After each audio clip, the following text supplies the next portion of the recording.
სახელითა მამისათა და ძისათა და სულისა წმინდისათა. ქრისტე აღსდგა. რა თქმა უნდა, ორწმუნე ადამიანს მუდამ აწუხებს სარწმუნოებრივი საკითხი, რამდენად სწორია ჩვენი რწმენა, რამდენად ახლოს არის იმასთან, რაც უფალმა მოიტანა, რისი ვალდებულებაც გვაქვს. ეს მუდმივი დაკვირვება საკუთარ თავზე ძალიან მნიშვნელოვანია, რომ უბრალოდ რელიგიურობა, რელიგიური გზნობების დაკმაყოფილება არ გვეგონოს ქრისტიანული რწმენა. და იქ სადაც უნდა თვალხილულნი ვიყოთ, უსინათლოები, ბრმები არ აღმოვჩნდეთ, როგორც სახარებაში ხშირად ვხედავთ უსინათლოებს, რომელსაც ქრისტე კურნავს და ქრისტემდე ისინი უსინათლოები იყვნენ. და რა თქმა უნდა, ეს ისტორიული ფაქტები, რომელიც სახარებაში აღწერილი, ჩვენთვის სულიერი მნიშვნელობის არის და ძალიან მნიშვნელოვანია მათში წვდომა და მათი გააზრება და მათი გათავისება. ჩვენ ღმერთი გველაპარაკება ჩვენი ცხოვრებით. ის რაც ჩვენს გარეთ ხდება. ამაზე ჩვენ ხშირად ვსაუბრობთ, ეს თქვენთვის ახალი არ არის, მაგრამ შეხსენება ამასთან დაკავშირებით მნიშვნელოვანია, იმიტომ რომ ყოველთვის როცა რაღაცა ხდება ჩვენს ცხოვრებაში, ან სიხარული, ან განსაცდელი, ქრისტიანული რეაქცია უნდა იყოს ის, რომ ღმერთი რაღაცას გვეუბნება. თუმცა ჩვენ ხშირად ასე ვერ ვიქცევით. ყველა საკუთარი თავიდან გამომდინარე ვიცით, თუ სიხარული გვეწვევა, ხშირად ჩვენი მადლიერება უფლისად მიიგვიანებს და თუ განსაცდელი გვეწვევა და რა შემიძლება რომ მადლიერება უფლისად მიიგვიანებს. შეიძლება სიტყვით კი აღმოვთქვათ, ო მადლობა ღმერთო რა კარგია, მაგრამ ცხოვრების წესს არ ეტყობა ეს. მადლიერება ხო ცხოვრების წესს უნდა დაეტყოს. ანუ მე ხო რაღაცა უნდა შევცვალო. მე თუ მწამს რომ ღმერთი ჩემი ცხოვრებით ელაპარაკება, მე თუ ამენავს, ვკითხულობ, მე თუ ღმერთის ენა მესმის და ღმერთი ჩემ ცხოვრებაში რაღაცნაირი ფორმით ერევა, ან სიკეთით, ან განსაცდელით, თუ მე მას აღვიქვავ ღმერთისაგან სიტყვად და ამ ცოდნას მე ვიღებ, მაშინ შესაბამისად, ამან ხო ჩემ ცხოვრებაში რამე უნდა შეცვალოს, თუ არაფერი არ შეცვალა, მარტო სიტყვიერი მადლიერება რას ნიშნავს? არც არაფერს. ჩვენში ეს მადლიერება ხშირად იგვიანებს, პირიქითაც ხდება ხოლმე სიკეთე ამ ქვეყნიური განსაცდელად გვექცევა. მით უმეტეს თუ ამ სიკეთეს მოაქვს ჩვენთვის პატივი, მოაქვს მატერიალური შესაძლებლობები.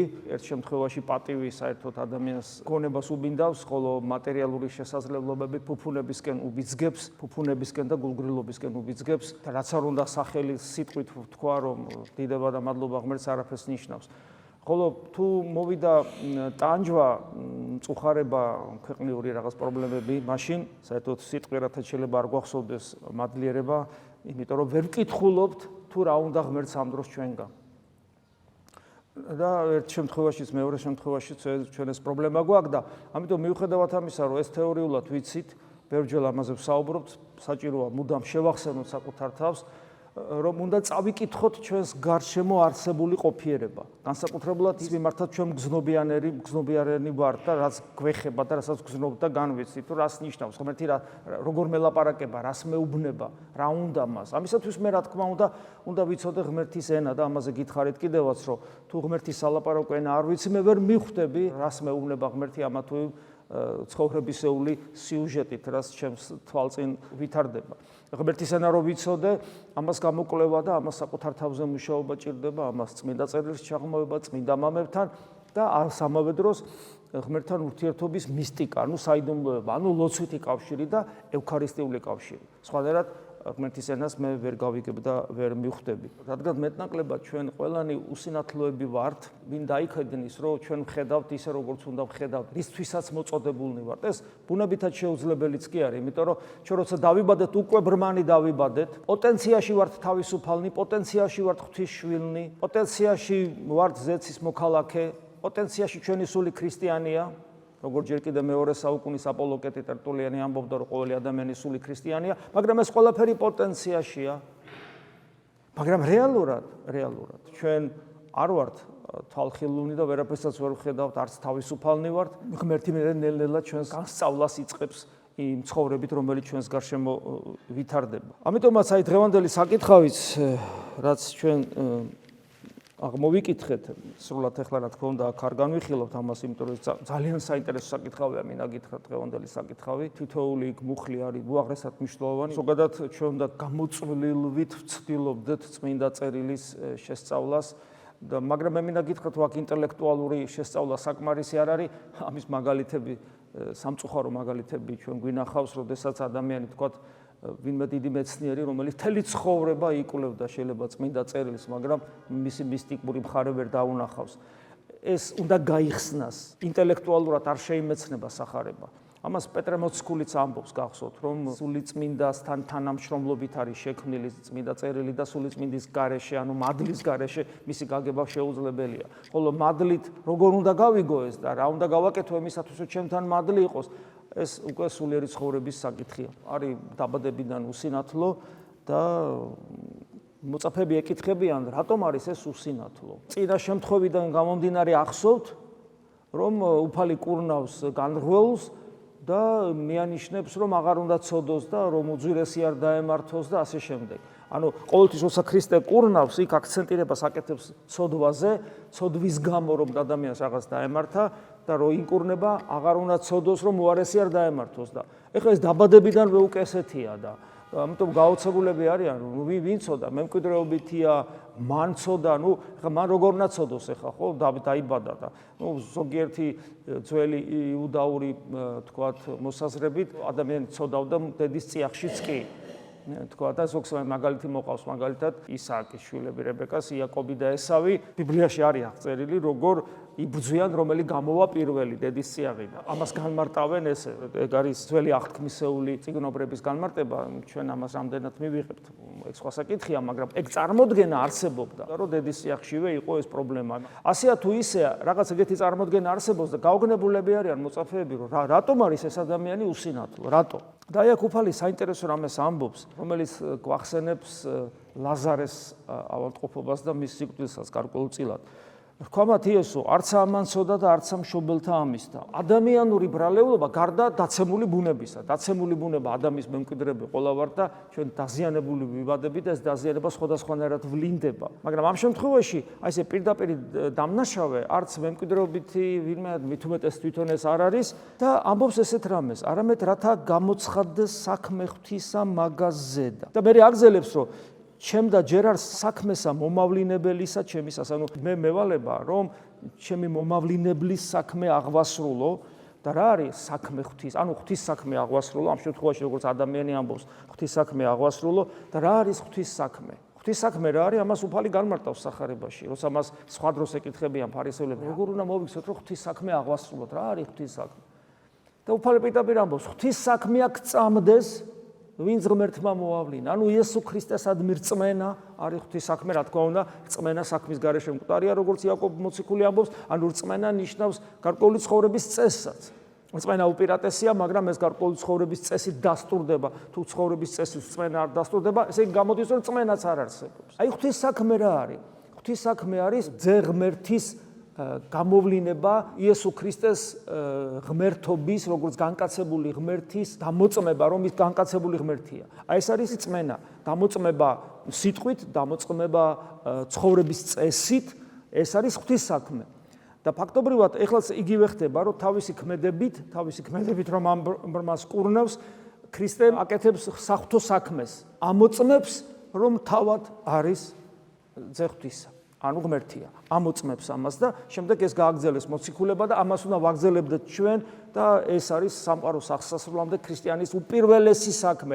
დაამოწმოს, რომ იესო ქრისტე არის სამყაროს შემოქმედი ადამიანად მოსული, დაამოწმოს სიტყვით, დაამოწმოს ცხოვრების წესით და დაამოწმოს თავისი შინაგანი მდგომარეობით, რასაც განხთობის პროცესი ქვია. ნებისმიერი ადამიანის ცხოვრებაში სანამ ქრისტეს ღმერთობას ირწმუნებს, ზოგჯერ ახალგაზრდებს არ ესმით, ვინც ეკლესიის წიაღში აღიზარდა, მათ ხშირად არ ესმით ეს, რას ნიშნავს იყო ურწმუნო და გახდე მორწმუნო. ეს დაახლოებით იმას გავს, რომ ბავშვობიდან რო ენას ეუფლები, მშობლიურს ან სხვა ენასაც, ზოგი რამდენიმე ენას ეუფლება ბავშვობიდან ენას და თქვათ, ზრდასრული ადამიანი როგორ სწავლობს ენას და აინა რო არიცის და რო ისწავლის ეს რა ფენომენია, ხო? მაგის გამოცდილება შეიძლება არ ქონდეს იმ ადამიანს, ვინც ბავშვობიდანვე გარკვეულ ენას ითვისებს მშობლიურ ენასთან ერთად. რაღაც ესეთია და ხოლო ვინც დასრულია, ვისაც ახსოვს თავისი გული იმ მდგომარეობაში, რომ ქრისტეს ღმერთობის არ ჯეროდა, ან არ ფიქრობდა ამაზე, ან ეს თემა მისთვის დახურული იყო, ან არ იყო საინტერესო. დროის მერე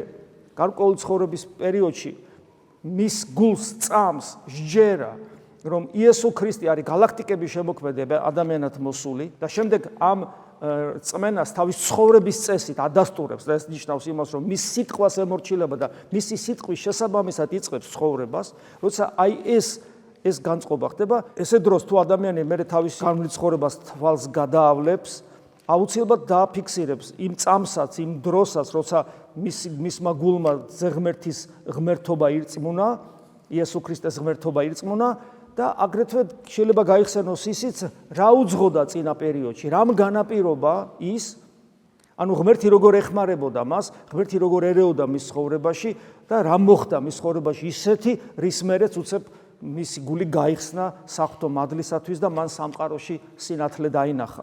აი ეს, ამიტომ ქრისტეს ღმერთობის წმენას წინ ადამიანის ყოფიერებაში გარკვეული განვითარებული მოვლენები უსწრებს წინ, რომელიც თვალის სახელით სრულდება. ამის გარეშე შეუძლებელია. აუცილებლად არის მომხდარი თითოეულ თქვენგანთან ეს, თუ თქვენ ჭეშმარიტი მორწმუნეები ხართ. ანუ თუ იყავით ურწმუნო და გახდით მორწმუნე, თქვენი სარწმუნოებაში მოსulis წინა პერიოდში იყო რაღაც მოვლენები, რომელიც დასრულდა თქვენი თვალის სახელით და თქვენი თვალის სახელის მერე იცით, რომ იესო ქრისტე არის სამყაროს შემოქმედი, გალაქტიკების შემოქმედი ღმერთი ადამიანად მოსული ჭეშმარიტი ღმერთი და ჭეშმარიტი ადამიანიც ერთდროულად. აი ეს წმენა არის ის, რაც განყოფს კაცობრიობას ორ ნაწილად, იცით, რომ ქრისტე როცა იბადება, ქრისტე როცა ტაძარში მიყავთ, სიმონ მიმრქმელი რას ამბობს, რომ იესო ქრისტეს რას ეუბნება, რომ მის წინაშე ზოგი დაეცემა და ზოგი წამოდგემა.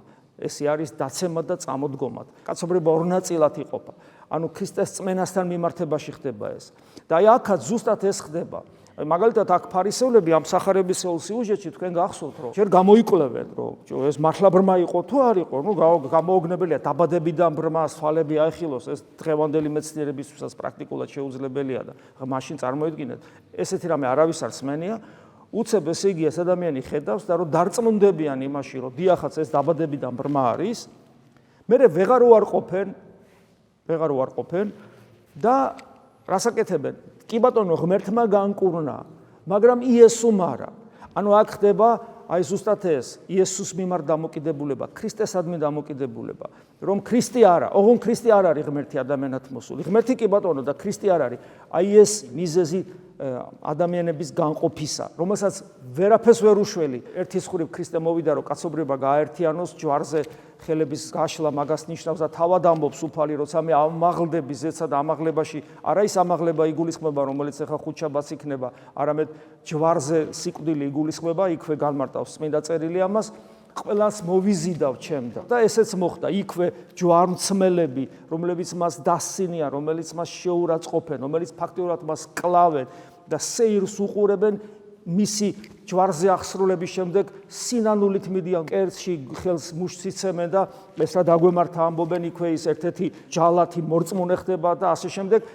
ანუ იქვე იწყება ეს პროცესი, ჯვარცმული ავაზაკი, რომელიც მთელი ცხოვრება მხოლოდ ბოროტებას ჩადიოდა და ჯვარცმის მერე, რომელიც მის თვალწინ, მის გვერდზე ხდება, მორწმუნე ხდება, ეს არის საიდუმლოება, რომელიც ბოლომდე ახსნადი არ არის, როცა ქრისტე ცოცხალია, ჩამთელია, საუბრობს, მეტყველებს, განსაცვიფრებელ სასწაულებს ახდენს, მიცვალებულებს აღადგენს, არ ჯერათ მისი და ფერის ცვალება ხდება, ხო, ეს საიმოციქული ხედავს მართალია, მაგრამ მერე იგივე პეტრე ამბობს, რომ აქაც არ ვისრობ, ანუ როცა ის მოქმედებს, მეტნაკლებად ავლენს თავის ღვთაებრიობას, ვერ ჯერათ, ვერ ხედავენ და არ წამთ, მაგრამ ჯვარზე სიკვდილის მერე ხდება საოცრება და ეს არის ის მისტიკა, რომელსაც ვერ ავხსნით. ამ დროს იწყება საიდუმლოება, კაცობრიობის ერთიანი ორგანიზმის კურნების დასაწყისი იწყება, როცა ქრისტე ჯვარზე კვდება და თითოეული ადამიანის ცოდვის გამოკვდება და თითოეულ ადამიანის ცოდვას მიალურსმავს ჯვარზე. შეიძლება ასე ითქვას, დაწყებული ადამიანიდან ბოლო ადამიანამდე დამთავრებული. და რა თქმა უნდა, ადამიანი თავისუფალია და მან პიროვნულად უნდა მიიღოს თავისუფალი არჩევანით, მაგრამ აი პროცესი დაიწყო და ამ პროცესს ვინც შეუერთება. აი ეს არის საიდუმლოება, რომელიც კიდევ მეორე ლოგიკური აზროვნებისათვის ბოლომდე მიწმდომადი არ არის. თუ იმას ვიტყვით, რომ აი ადამიანი კაცობრიობა ერთი მთლიანი ორგანიზმია და ეს მაცოცხლებელი, მაკურნებელი ინექცია მთლიან ამ ორგანიზმში იქნება შეშვებული და ეს პროცესი დაიწყო. მაგრამ მე უკვე ადამიანის არჩევანზეა საქმე და ვინ როგორ არჩევანს გააკეთებს და კონკრეტული ადამიანი მიდის ამ არჩევანამდე, ქრისტემდე მიდის და მე უკვე ის აკეთებს არჩევანს. შესაბამისად თავის ცხოვრებას ესე ორ ნაწილად ყოფს, ვიყავი უსინათლო, ვიყავი ბრმა ჩემ ცხოვრებაში და ეს თავისი პრობლემებით, ნიუანსებით, რომელიც მხოლოდ ჩემი იყო, ყველა ადამიანს თავისი სიბრმავი აქვს, მოდი ესე ვთქვათ, თავისი უსინათლობა ჭირს ყოველ ადამიანს და ჩემი უსინათლობის პრობლემა ესე დამანახა ღმერთმა, რომელმაც გამოიწვია ჩემი თვალის ახელა, თვალი ახილული მაქვს, ეს ერთი და მეორე, ახილული თვალი არ მავალდებულებს გავყვე იმას, ვინც თვალი ამიხილა, იმიტომ რომ ჩემი თავისუფლება კვლავ შენარჩუნებულია. ამიტომ მე უფალი საუბრობს უკვე თვალის ახელის შემდეგ, რომ მე საუბრობს უფალი, რომ ვიდრე დღიარს, რომ ესე იგი ეს საქმე უნდა გაკეთდეს, ანუ საღვთო საქმე, იმიტომ რომ მე მოდის ღამე და არავის აღარ შეუძლია საქმე, ოდეს ვერ ვის ხელეწიფოს საქმეთ, ხო? ვიდრე ვარ სოფელსაში, ნათელი ვარ სოფლისა და აი ეს ღამე, რას ნიშნავს ეს ღამე? ღამე ინდივიდუალურად უნდა გავიგოთ თითოეული ადამიანის ცხოვრებაში, დღე არის მანამ, სანამ შენ ხარ ფიზიკურ სხეულში და გაქვს შესაძლებლობა თავისუფალი არჩევანის შესაძლებლობა გაქვს გააკეთო არჩევანი ქრისტეს სასარგებლოდ, მიიღო ის შენს გულში, გული გაუხსნა მას, გახდე ღვთის ტაძარი და მთელი შენი არსება შინაგანად განათდეს და განათლდეს. ხოლო როცა გარდაიცვლები, შენ უკვე შედეგის მოლოდინში ხარ, ნაყოფებს მიიღებ. ამიტომ სანამ ცოცხლები ვართ, სანამ ხორცში ვიმყოფებით, სანამ გვაქვს შესაძლებლობა ჩვენი თავისუფლების რეალიზებისა, მანამდე უნდა მოვახერხოთ, რომ საღვთო საქმე ვაკეთოთ და თუ რწმენა ჩვენში შემოვიდა, რწმენის შესაბამისად ვიცხოვროთ. და გვახსოვდეს, რომ ნათელი არის იესო ქრისტე, მე ვარ ნათელი სოფლისა. და ვიდრე სოფელსაში ვარ, ეს სოფელი ნათელია და მე ამ სოფელში ვარ და ამ სოფელში მე ამ ნათელს ვხედავ და ვაცნობიერებ. არ უარყოფ და ზურგს არ ვაქცევ. განკურნების პროცესი როგორ ხდება? თიხამოზილა ნერწყვით, თიხამოზილა და თიხას ცხო. ესე ძალიან საინტერესოა, ფაქტობრივად თავიდან შეუქმნა თვალები და ამით გაახსენა მაშინდელ ადამიანებს და ჩვენს გვახსენებს, რომ მე ვარ ის, ვინც თავის დროზე ადამი თიხისაგან მოვზილე და ახლაც აი ამ ადამის შვილს თვალები არ ქონდა ფაქტობრივად დაბადებიდან ბრმა ამას ნიშნავს და მე მას თვალების შეუქმენი თავიდან, როგორც მაშინ მთლიანი ადამის შეუქმენი, ახლა შეუქმენი მისი თვალები და გაახსენა, რომ მე ის ვარ, ვინც თავის დროზე ადამი მოვზილე.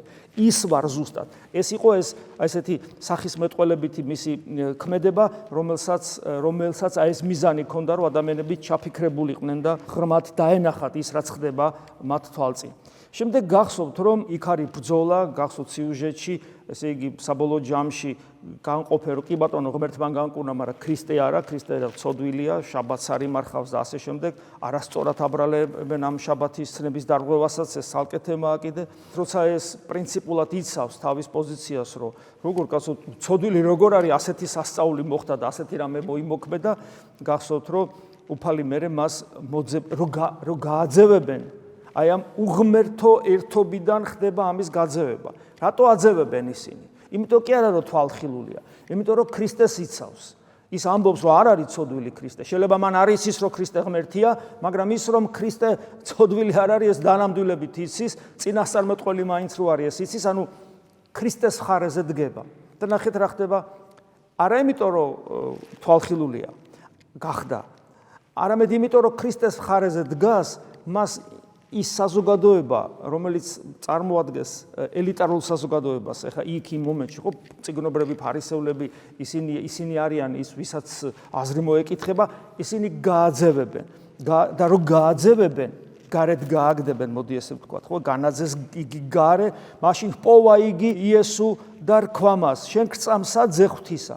აი ამ განდევნის მერე მიდის და პირდაპირ ეკითხება, თვალით ახლა არ უნახავს ქრისტე, ხო? იცოდა რომ იესო იყო, მაგრამ არ უნახავს. ეხლა მიდის და ეკითხება, შენ გწამს ზეღვთისა. უკვე აი პირდაპირ არჩევანის წინაშე აყენებს. და ამან არის ის ეხლა ვინ ელაპარაკება და მიუგო და რქვა, ვინ არის იგი უფალო, რათა მრწმენეს იგი და აი კიდევ ერთი საიდუმლოება. რქვამას იესო, იხილე იგი და რომელი იტყვის შენთანა, იგი არის. ანუ მე ვარო ეუბნება. მიუხედავად ყველაფრისა, რაც აქ მოხდა და მიუხედავად მისი თვალხილულობისა, მიუხედავად იმისა, რომ მან უკვე ხმითაც ალბათ იცრო და მე ეუბნება, რომ მე ვარ და ძეღვთისა უკვე, ხო? მიუხედავად ამ ყველაფრისა, ის რომ აღიარო ადამიანის შენ წინაშე მდგომი, ადამიანად მდგარი, ადამიანად რო დგას, ის ღმერთად აღიარო, ეს ცალკე საიდუმლოებაა. ადამიანის ლოგიკურ აპარატს ამის გაკეთება არ ძალუც, არ შეუძლია. უფალი პირდაპირ გვასწავლის, რომ შეუ თუ მამამ გულში მადლის მიერ გამოცხადება არ მოახდინა შენში, შეუძლებელია რომ შენ ირწმუნო რომ ის არის ესე იგი ღმერთი და ეთყობა ამ ადამიანში ზუსტად ეს ხდება. ანუ ის განიკურნა არა ფიზიკურად უბრალოდ, არამედ სულიერად განიკურნა. რაც ჩვენთვის ძალიან მნიშვნელოვანია. ადამიანი, რომელსაც ქრისტეს ღმერთობის წამს, ის განკურნებული არის სულიერად, ის ხედავს იესო ქრისტეს როგორც ღმერთს და ის დგება უდიდესი პასუხისგებლობის წინაშე. იმიტომ რომ თუ ავათარი, ანუ ბრმა არის და ვერ ხედავს, ის დიდი პასუხისგებლობის წინაშე არ დგება. თუ განკურნა ღმერთმა, განიკურნა, თვალხილული გახდა, ის უდიდესი პასუხისგებლობის წინაშე დგება. მას აღარ შეუძლია თქვას, რომ იცი რა, ვერ ვცხოვრობ ქრისტიანულად, მიჭირს. როგორ ვერ ცხოვრობ ქრისტიანულად, ისევე როგორც ვერ ცხოვრობს ქრისტიანულად ის, ვისაც ქრისტეს ღმერთობის არ აწამს. რამე განსხვავება ხომ უნდა იყოს? შენ რომელმაც იცი, რომ იესო ქრისტე არის ღმერთი, რომელიც წინაშე შენ წარსდგები გარდაცვალებისთანავე, როგორ შეიძლება რომ შენი ცხოვრო ისე, როგორც ცხოვრობს ადამიანი, რომელსაც ეს წმენა არ აქვს. და ეს პასუხისგებლობით დატვირთვა იწყება ადამიანისა იმ წამსში, როგორც ის ქრისტეს ღმერთობას ირწმუნებს, ეს ხდება ამ ადამიანში, ამიტომ როცა ეტყვის, რომ უფალი რომ მე ვარ, ვინც გელაპარაკება, ის ეუნება ესეთ რამეს წამს უფალო და თაყვანის სამას, სულიერ ცხოვრებას იწყებს, ანუ ქრისტე არის მისთვის უკვე ღმერთი, თაყვანისცემა ამას ნიშნავს, რომ იგი ქრისტე არის ის თაყვანისცემის ობიექტი და ცხოვრების საზრისი, რომლისათვისაც ის უკვე ცხოვრებას იწყებს. და აი აქ შემდეგ უფალი ეუნება მას და ჩვენ გასაგონად, რომ თქვა იესო, ჟად სოფელსა ამას მოსრულ ვარ მე, რათა რომელი არ ახედვიდეს, ხედვიდენ და რომელი ხედვიდეს, დაბრმენ და მსგავს სიტყვებს სხვადასხვა დროს ბევრჯერ ამბობს უფალი და ძალიან მნიშვნელოვანია, იმიტომ რომ მე იმ წამს უნდა ვიფიქრო, რომ ესე იგი მე სადა ვარ, ხედავ თუ არ ხედავ. ანუ რა მდგომარეობაში ვიმყოფები. და გახსოვთ, რომ იქ უფალი ამბობს, რომ ვისაც პრეტენზია აქვს იმაზე, რომ მე ვხედავ, მაგრამ ამ დროს ვერ ხედავს ქრისტეს, პასუხისგებელი ხდება უკვე თავისი პრეტენზიულობის გამო. გესმით, აი ესეც არის. ამიტომ აი დღევანდელი საკითხავი ძალიან მნიშვნელოვანია, როგორც ჩვენთვის პიროვნულად, ინდივიდუალურად, ისე იმ ჩვენი ქვეყნის კონტექსტშიც, იმ მდგომარეობაში, რა მდგომარეობაში ჩვენი სამშობლო იმყოფება, მსოფლიოში რა ხდება, ხედავთ, ხო? მსოფლიო თავის დროზე მსოფლიოს უდიდესმა ნაწილმა ესეთი ძლიერი იმპულსი იყო ქრისტეს ღმერთის მოვლინება სამყაროში, რომ მთელი სამყარო შეცვალა, შექმნა ის უზარმაზარი, უდიდესი ქრისტიანული ცივილიზაცია თავისი რელიგიური ცხოვრებით, იმიტომ რომ რელიგიური ცხოვრება კატასტროფა არის, სადაც იქ ჭეშმარიტება არ არის. რელიგიური ცხოვრება ჭეშმარიტების გარეშე არის ადამიანის პიროვნების ფაქტიურად მოსპობა, განადგურება და აი ამ დროს ადამიანი რელიგიურობის გარეშე ხო არ არსებობს და შემოიტანა ქრისტეს განკაცებამ, ღვთის განკაცებამ მოიტანა განსაცვიფრებელი რელიგიურობა, განსაცვიფრებელი კულტურა, ცხოვრების წესი, შეიქმნა განსაკუთრებული ცივილიზაცია და დღეს რას ვხედავთ, რომ აი ეს სიკეთისკენ მოტრიალებული, სინათლისკენ მოტრიალებული კაცობრიობა, როგორ ჩვენ თვალწინ ხდება, ჩვენ თვალწინ თამაშდება ეს დრამა, როგორ ხდება მათ მიერ ეს ზურგ შექცევა, როგორ აქცევენ ზურგს აი ჭეშმარიტებას, ვინც ამ უღმერთობის, სიბნელის, ფანატიზმის, უსიყვარულობის, გულქვაობის, ფაქტიურად ცხოველური ყოფის ჯურღმლიდან მოიყვანა კაცობრიობა და დღეს როგორ მიისწრაფის ეს კაცობრიობა ისევ ამ ჯურღმლისკენ და ჩვენ თვალწინ ხედავთ როგორ ნადგურდება ეს ქრისტიანული ცივილიზაცია ყველანაირი გაგებით, ეხლა ამას აღარ ჩამოვყვები და აღარ განმარტავ და ამ დროს საქართველო ერთ პატარა ქვეყანა, რომელიც მრავალი საუკუნე ერთგულებდა ქრისტეს და დღეს როგორი არჩევანის წინაშე დგას. აი ჩვენ რას ვიზავთ ბრმები ვართ თუ თვალხილულები, თუ ისეთი ბრმები ვართ, რომელსაც თავი თვალხილული გუგონია. თანამედროვეობის ერთ-ერთი უბედურება სწორედ ეს არის, რომ ეს ჩვენ ძველი თაობის ადამიანებს კარგად გვახსოვთ კომუნიზმის პერიოდში, როცა მთელი ეს საბჭოეთი, ეს ბოლშევიზმის სული, ყველა კი არ იყო ესეთი, მაგრამ ვინც იყო, რა იყო ეს ბოლშევიზმის სული, ყველა ბრმა იყო და თვალხილულები ეგონათ, კაცო, თავი და კომუნისტს ესწრაფოდნენ და დაახლოებით მსგავსი რაღაცა ხდება თანამედროვე ლიბერალურ სამყაროში, როდესაც ღმერთი მოაცილეს იმ ღმერთის მიერ ნაჩუქარ ღირებულებებს, თავისუფლებას, მათ შორის სიყვარულს, ადამიანის უფლებებს და ასე შემდეგ და კერპებად აქციეს ეს და ამ კერპს კიდე წირავენ საკუთარ თავს და სისხლს სხვა ადამიანებსაც და კერპის ხერხს ითხოვს ყოველთვის დაუცილებლად და აქვთ პრეტენზია იმაზეთ, რომ არიან თვალხილული, რადა სინამდვილეში ბრმანი არიან, მაგრამ როგორც უფალი ამბობს, განისჯებია როგორც თვალხილული ამ პრეტენზიულობის გამო და ამ დროს ჩვენი ადგილი სად იქნება? ჩვენი ადგილი თუ იქნება ქრისტესთან გადავრჩებით, ოღონ ამ გადარჩენაში ვგულისხმობ არა პოლიტიკურ გადარჩენას, რაღაც უბრალოდ, არამედ აი იმ ეგზისტენციალურ გადარჩენას, იმ მარადისობაში გადარჩენას გულისხმობ, სადაც ყველანი ერთად შევიკრიბებით ქრისტესთან, ჩვენს უსაყვარლეს ჩვენს დიდ წინაპრებთან, წმინდანებთან, ჩვენს ახლობლებთან, ერთმანეთთან, იმიტომ რომ ადამიანის სიცოცხლეს დასასრული არ აქვს, ადამიანურ ურთიერთობებს დასასრული არ აქვს, ადამიანის ერთმანეთისადმი სიყვარულს დასასრული არ აქვს, თუ ჩვენ შორის არის ქრისტე. ამინ. მადლი უფლისა ჩვენისა იესო ქრისტესი და სიყვარული ღვთისა და მამისა და ზიარება სულისა წმინდისა იყოს თქვენ ყოველთა თანა. ამინ.